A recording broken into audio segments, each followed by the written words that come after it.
مشاريع مع البشر، مع مع العملاء، بيعلم. مدرسه الحياه طبعا طبعا. بس خلي بالك انت ممكن المدرسه تتعلمها في 10-15 سنه، بس بالعلم انت ممكن توفر ال10 المده دي المده دي.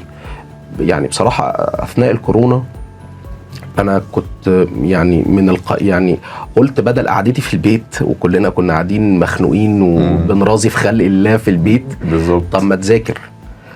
ذاكرت MBA، لا فرقت. انا كنت فين؟ لا فهمت بيزنس، فهمت يعني ايه فاينانشال موديلنج، يعني ايه بيزنس موديلنج، يعني ايه تعمل بيزنس، يعني بلان واضحه انت ماشي ازاي. احنا كنا معايا تكنيكال تيم، معايا ناس بنهاير، لا بس الموضوع مش يعني خلي بالك اي مشروع، تعالى اجيبها لك بطريقه ثانيه، هو عباره عن كرسي باربع رجول، في رجل تكنيكال، طيب في بقى رجل البيزنس، في رجل ماركتينج، في رجل سيلز. مفيش حاجه اسمها ان انا بنيت، ودي معظم كأنها يعني زي اساسات العماره اللي بتتبني، لو وقع منها اساس واحد هتقع. بص انا يعني مؤخرا يعني بدون طبعا ذكر الاسماء، جالي عميل مع يعني قرشين، يلا بينا انا عايز اعمل بروجكت اكس. طبعا هو بالنسبه لي فلوس داخله، ما يلا نمضي طب تعالى نقعد كده، نقعد قعده ميتنج كده حلوه، نقعد على الوايت بورد كده وطلع لي احلامك. وجبنا يعني الشباب عندي والراجل اللي بيكتب السيستم اناليسيز، وبنكتب بناخد البيزنس نيدز وبنج بونج بقى رايح جاي بنفهم بتاع. خلصنا فهمنا فكرته جميله وكل حاجه. قلت له انت مين؟ يعني ايه انت مين؟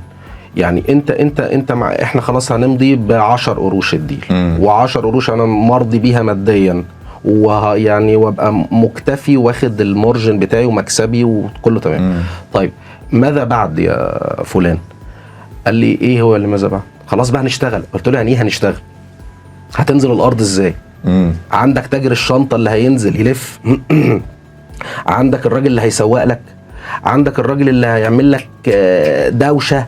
هو تقريبا كان متخيل الموضوع مصباح سحري، انا عايز كده فهيتحقق، لا ما يعرفش الستابس دي. مع احترامي ليه والكل اللي هو ممكن صغر سنه، خلي بالك لانه هو 28 29 سنه ما عندوش لسه خبره كافيه بالظبط. هو مقتنع ان انا عملت احسن فكره في الدنيا. خلاص انت فعلا ممكن يكون معاك احسن فكره في الكون بالمناسبه. انت عندك في ربنا مديلك فكره ما اتولدتش من ساعه ما ربنا خلق الارض.